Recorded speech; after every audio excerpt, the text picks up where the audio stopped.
गोर लगै छी सब गोटे के। हम छी कल्पना झा। आइ हम अपने लोकनिक बीच एकटा बहुत नीक और बहुत रोचक खिस्सा लऽ के अयलहुँ हैं। एकर शीर्षक अछि आम खयबाक मुँह।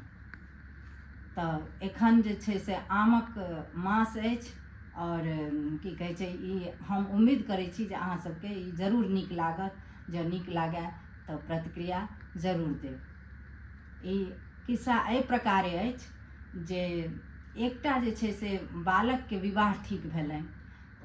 ओ समय रहै, हम अपना समयमे ई पढ़ने छी। तऽ ई एहि प्रकारे अछि जे एकटा बालकके जे छै से विवाह ठीक भेलनि। तऽ जखन विवाह ठीक होइ छलै पहिलेके समयमे तऽ लड़का लड़की एक दोसरके देखै तऽ नहि छलखिन हेँ, ई प्रथा रहबे नहि करै। आ नहि कोनो बच्चाके हिम्मत रहनि जे पुछथिन जे मतलब ओ लड़का केहन छै कि लड़की केहन छै, ईसब नहि होइत रहै। पढ़ैत रहै छलखिन हेँ लड़का कॉलेजमे, 12वींमे ग्रेजुएशन करैत रहै छलखिन हेँ, तखने हुनकर बिआह भऽ जाइ छलनि हेँ।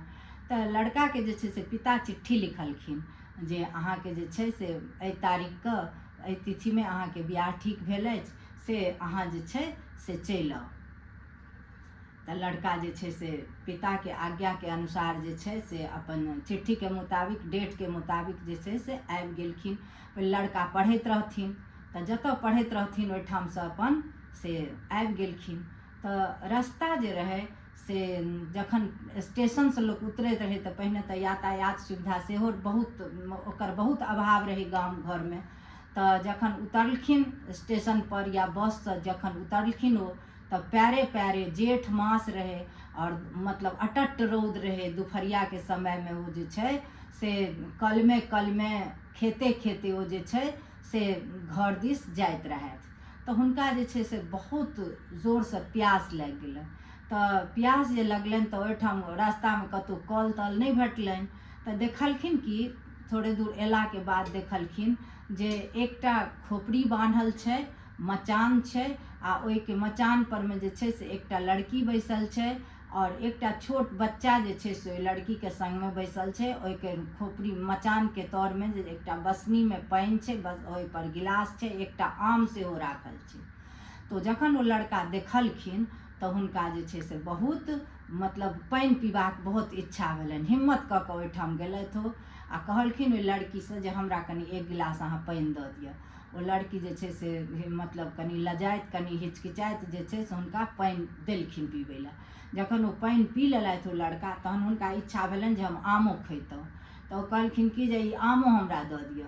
तऽ ओ लड़की कहलकनि हुनका जे हम आम नहि देब अहाँके, हमरा पहिल आम जे छै से खसल है अपना गाछमे सँ, ई हम देवताके भोग लगायब कि हम अहाँके देब। लेकिन ओ लड़का हठ करऽ लगलखिन। तखन ओ लड़की कनि तमसा गेलखिन आ कहलखिन जे जँ अहाँ बेसी हमरा परेशान करब तऽ हम लोक सबके बजा लेब, हम शोर मचायब, नहीं तऽ जल्दीसँ अहाँ एहिठामसँ चलि जाउ। ओ लड़का जे छै से अपन ओहिठामसँ चलि गेलथि। ओ अपना घर पहुँचलथि। जहन जे तिथि निर्धारित रहनि, जे दिन हुनकर विवाह हेबाक रहनि, जे दिन हुनकर तिलक रहनि, तिलक अपन भेलनि। फेर हुनकर जे छै से मतलब बिआहक जे दिन रहनि ताहि दिन ओ से हुनकर बिआह भेलनि। तऽ बिआह जहन भऽ गेलनि हुनका, तऽ मतलब की कहै छै जखन लड़का लड़कीके भेँट भेलनि तऽ ओ वएह लड़की रहथिन जे लड़कीसँ ओ पानि मङ्गने रहथिन आ हुनका ओ आम खाय लए नहि देने रहथिन। तऽ जखन हुनका दुनू गोटेके भेँट भेलनि तऽ बहुत नीक नीक आम जे छै सरहोइज सब से की कहै छै एकटा की कहै छै बर्तनमे से दऽ देने रहथिन जे ओ ओझाजीके खाय लए देबनि। तऽ जखन ओ की कहै छै दुनू गोटेके भेँट भेलनि, ओ लड़की हुनका देखलखिन तऽ थोड़े डरि गेलखिन आर थोड़े ओ जे छै से मतलब लजा गेलखिन जे मतलब ई तऽ वएह लड़का छथि जिनका हम आम नहीं देने रहियनि खाय लए। तऽ ओ लड़कीके तऽ मोनमे जे भेलनि से भेबे केलनि, लेकिन ओ लड़का कहलखिन जे अहाँ जहन ओ कहलखिन जे आम खायके आग्रह केलखिन तऽ ओ लड़का कहलखिन जे अहाँ देवताके आम भोग लगायब आ कि हमरा देब आम खाय लए। तऽ ओ लड़की जे छै से फेर हुनकासँ मतलब की कहै छै माफी ताफी मङ्गलखिन, कहलखिन जे आब तऽ हमर देवता अहीँ छी, ताहि दुआरे आब पहिलका बातके बिसरि जाउ, आब नया जिन्दगी शुरू भऽ रहल अछि। तो ई सब बात आब नहीं हेबाक चाही। हम माफ़ी मांगै छी अहाँ से जे हम गलती केलहुँ से। तो मतलब जे छे से ई तरहे दुनू गोटे के फेर मेल मिलाप भेलनि और ओ आम खेलखिन। तो तैं खिस्साक नाम जे छे एकर शीर्षक देल गेल छे आम खयबाक मुँह। तो अहाँ सब जे छे से हमरा कमेंट बॉक्स में लिख के बताएब जे अहाँ सबके केहन लागल।